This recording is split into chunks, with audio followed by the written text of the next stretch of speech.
Hey, everybody, welcome to the Bare Facts Season 4. Season 4. Can you imagine that? I can't believe it's Season 4. And I have some special friends and guests today. Eva-Marie, who a lot of you know, is a guest on the show today. And Drake is a guest on the show today. And Drake has something we want to show you. Okay, this is it. This is his new... I think this is your first, right? That is correct. It's the debut. This is the debut, the first album. This is the baby. And don't worry about the bathwater. This is it. This is the back, because I think, you know, these photographs are great. I want to show everybody before we get involved in what this really is all about. And look at this one. I love this picture. There we go. And so we have a new CD, and it's getting critical acclaim. I gave it like 11 stars, and they only accepted 5, I think, or 4. Well, thank you. But I tried to give it 11. And I want to read something that caught my eye here, and I want everybody to know about this. This is called "This Is Life Now," and he says in the liner notes, and I want you guys to all go out and purchase one of these, because, you know, that's very important to support music today and to support someone on their first go round. All right. That's what we do. So all my friends and fans and colleagues, get yourself one of these. They're available on, come on, Drake. Amazon, iTunes, and any other streaming platform. Excellent. Excellent. Okay, I've always been a sideman, having worked with artists both great and small for 45 years. My life's ambition is to make memorable music. Friends and family have chided me for decades to create an album of my own.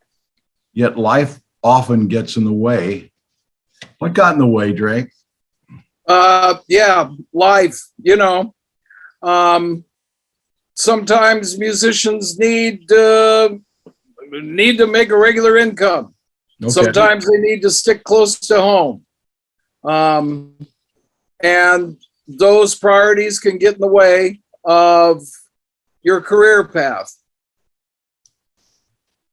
Okay, tell me about the process of making a CD. Both of you. This question goes out to both of you. Well, who'd like to start? Eva-Marie, take it. A musician that we all know said to me that I should liked my writing enough and said that I should be writing lyrics to songs. So I put up some lyrics on my Facebook, and I asked my songster friends to please let me know if they would put music around the words, and I didn't hear from not one of them. Ooh. And when I saw Drake next, he said, I mentioned it to him. He said, well, why didn't you ask me? I said, well, I didn't think I had to. You're my friend.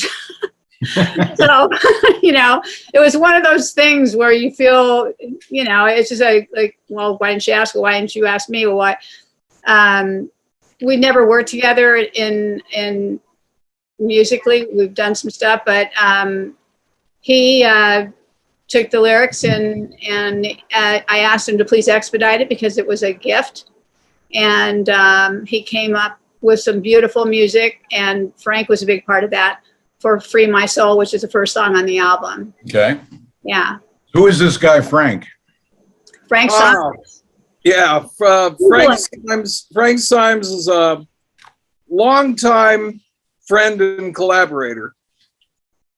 And I've seen Frank's name on some projects with The Who. I think he's been a musical director, right? Yeah, he was the musical director for The Who for several years. He's played with Don Henley, Stevie Nicks. He wrote a song on Mick Jagger's solo album. I mean, he's just been around forever and ever. And he and I have been collaborating on music projects for 30 years.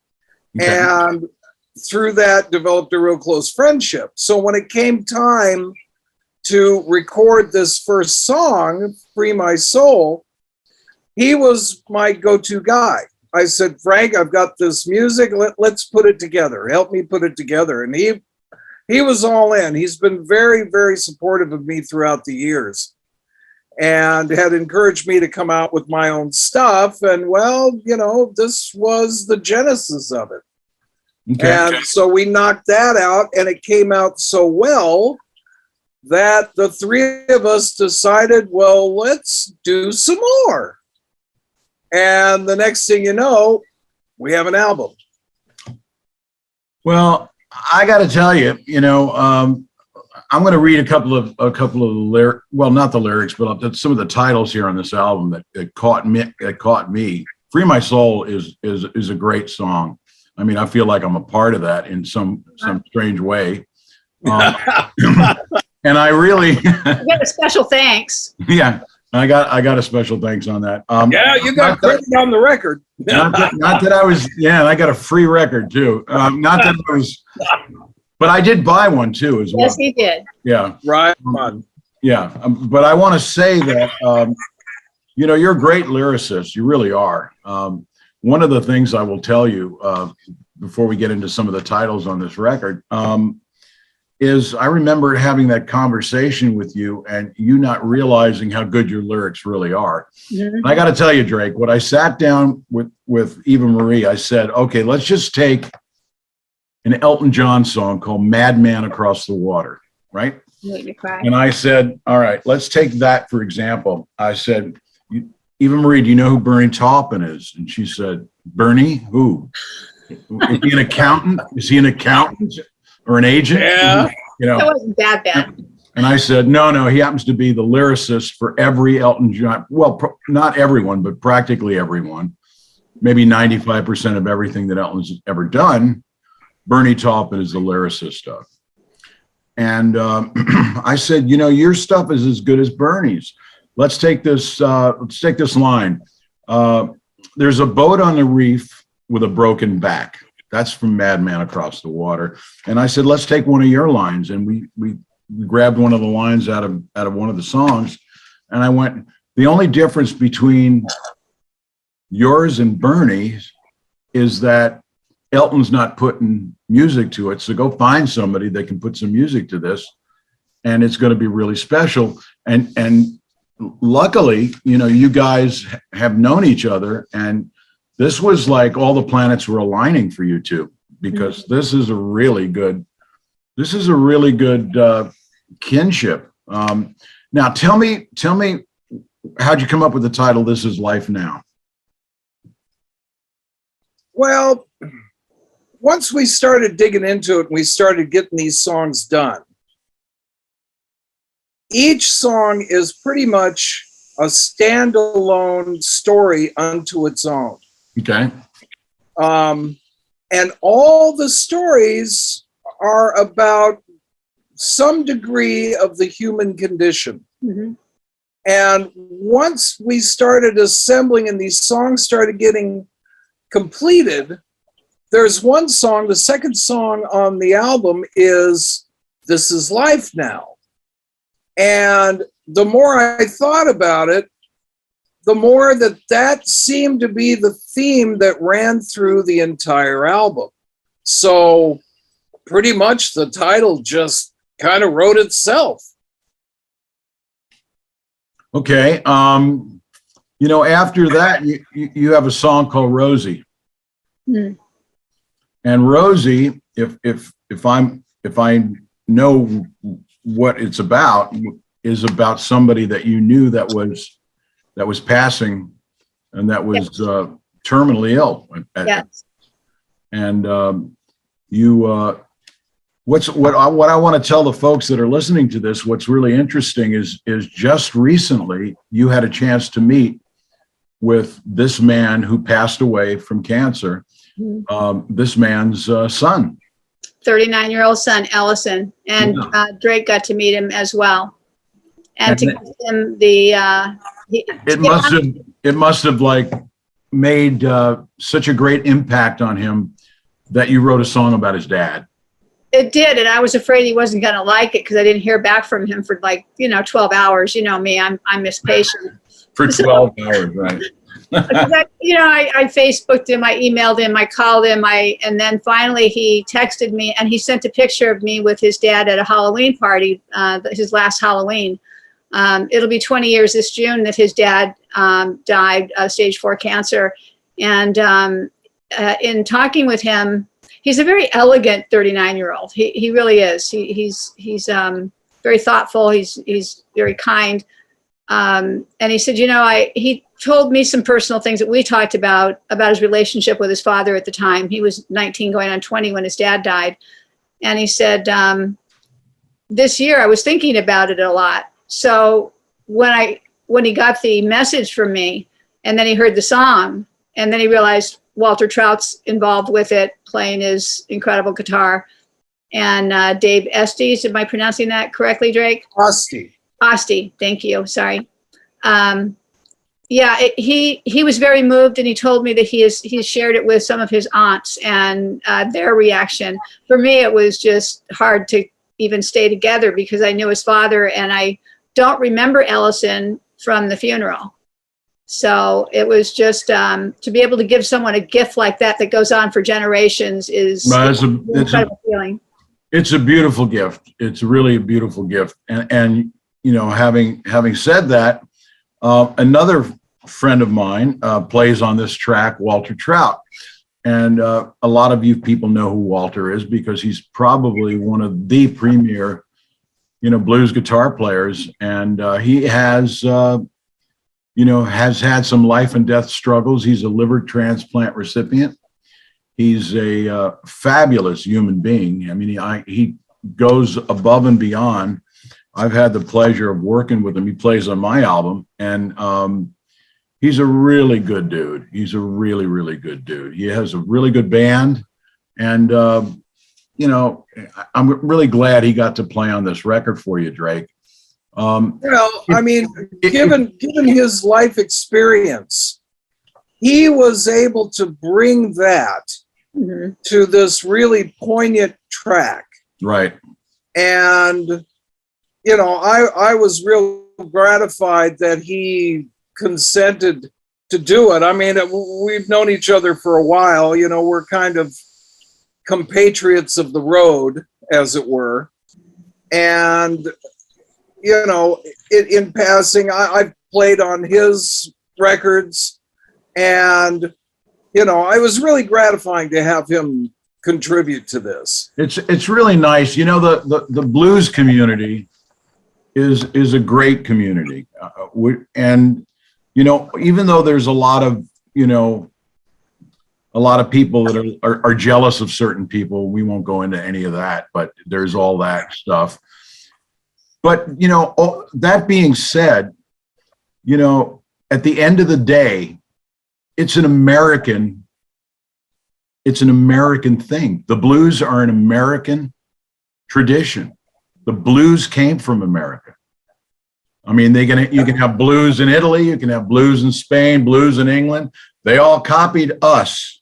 Yep. We started it here, and not white guys like me. I mean, we started it. Nope. And we latched onto it, but it's beautiful. Now you play in a blues band, don't you? Well, technically, yes. I mean, anybody that's familiar with Sugar Ray Rayford knows that as he puts it, the blues are the roots. Everything else are the fruits.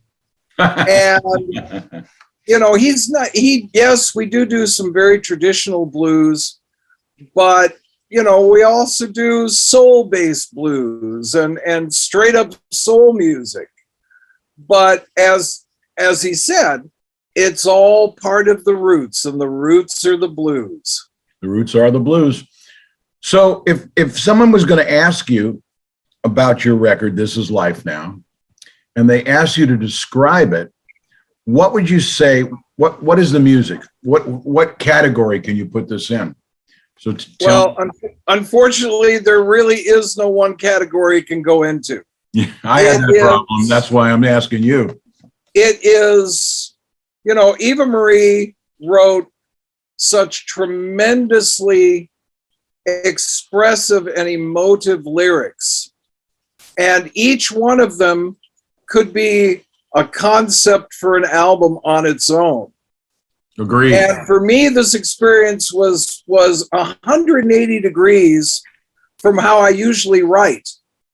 With this, I was writing to the lyrics. I approached it the same way that I would scoring a film, that each song was its individual story and demanded its own individual musical interpretation, which is why the genres are all over the place. There's blues, there's soul, there's rock, there's pop, there's Latin. Latin. Oh yeah, Latin. Oh yeah, there's Latin. Too. Yes, Calypso Latin. Yeah. Eva-Marie, do that character for us. Do that voice. Go on. You stupid white boy. You know what? Line. Helado, papito. It's so good. That's so good. I didn't even know it was her. That's when we were putting it together, she came up with the idea for a little back and forth between the singer and Luna. Right. And so we were both busting up about the dialogue. And then she said, well, who do you think ought to do this? Do you have anybody in mind? And I just looked at her and said, you're an actress.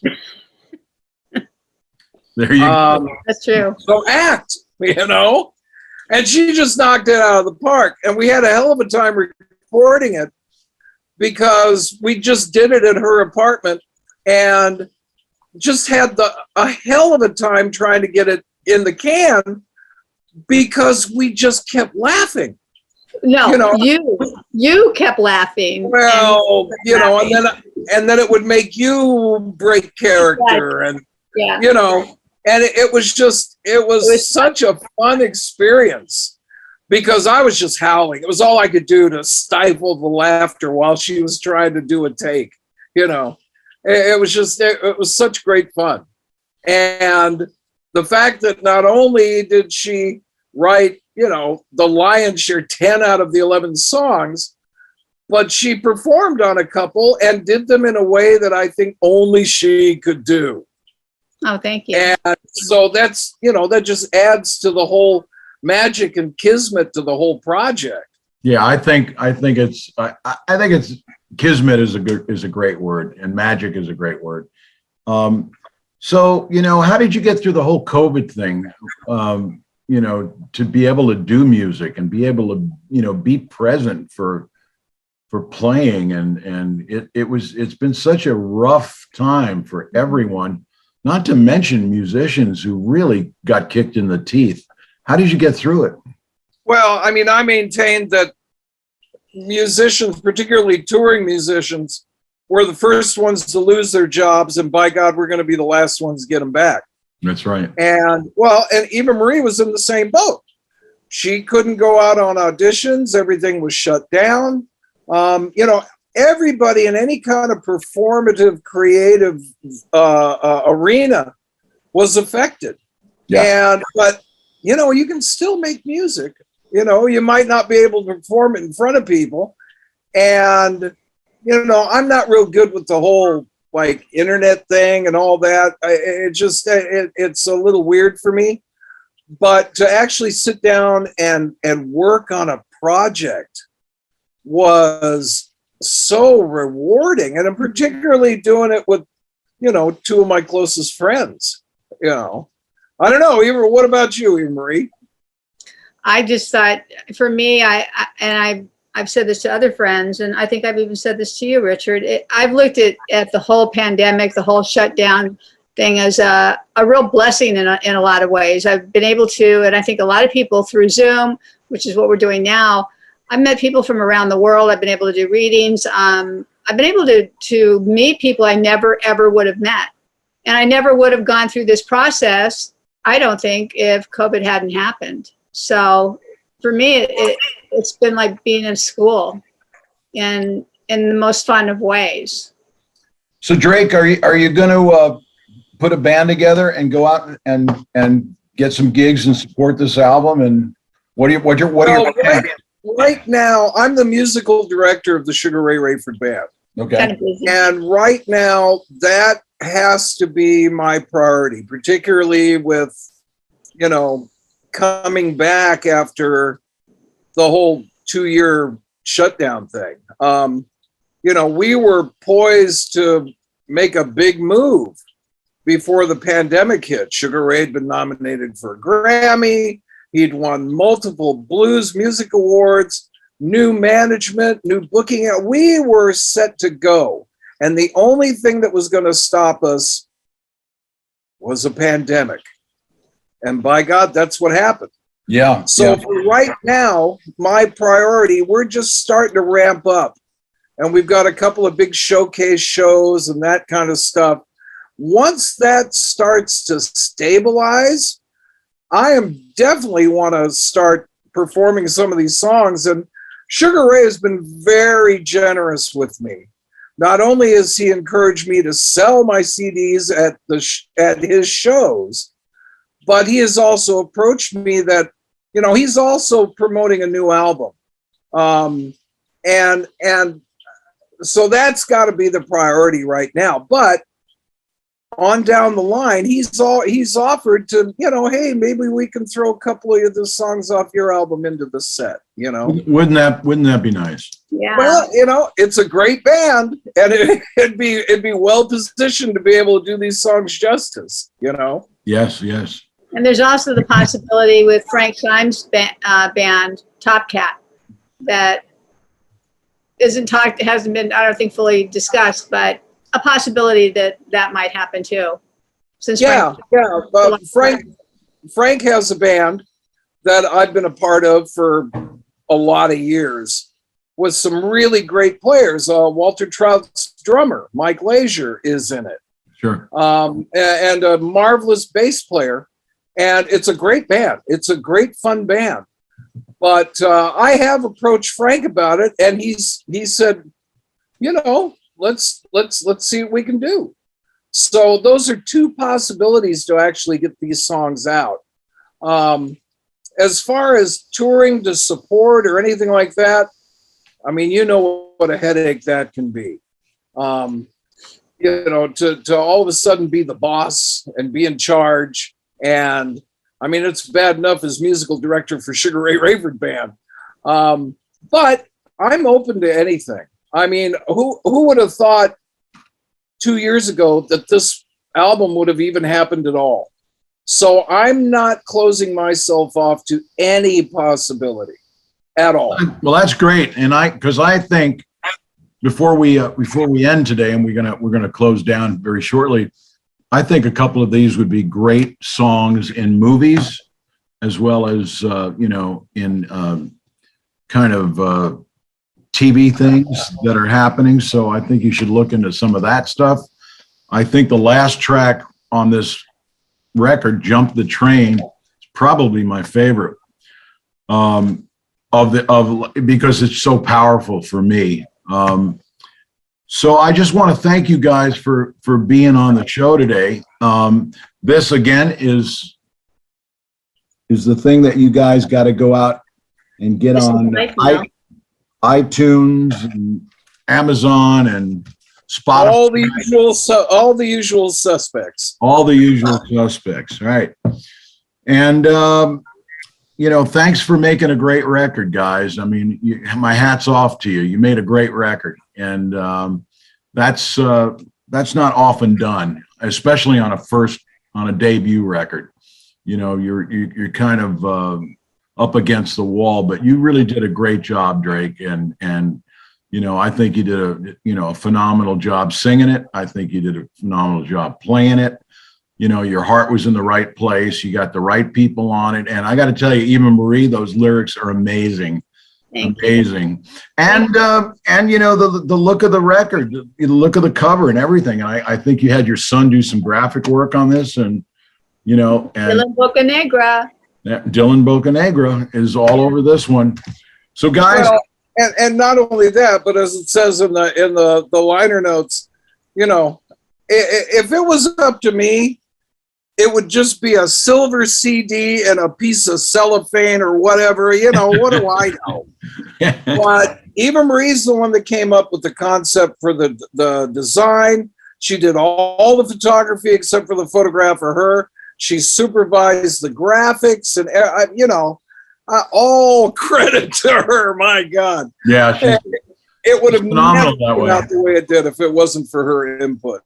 Yeah, you get big kudos on this one. I got to tell you, Eva-Marie, you did a great Thank you for job. being so supportive, Richard. You've been really supportive throughout the whole process. My pleasure. My pleasure. It's a great. Yes, thank you. It's a great record. Thank you guys for being on the Bare Facts, and I'll see you guys soon around town, and hopefully I'll catch your shows. On down the road, brother. Okay. Say bye-bye, everyone. Bye. Bye-bye, everyone.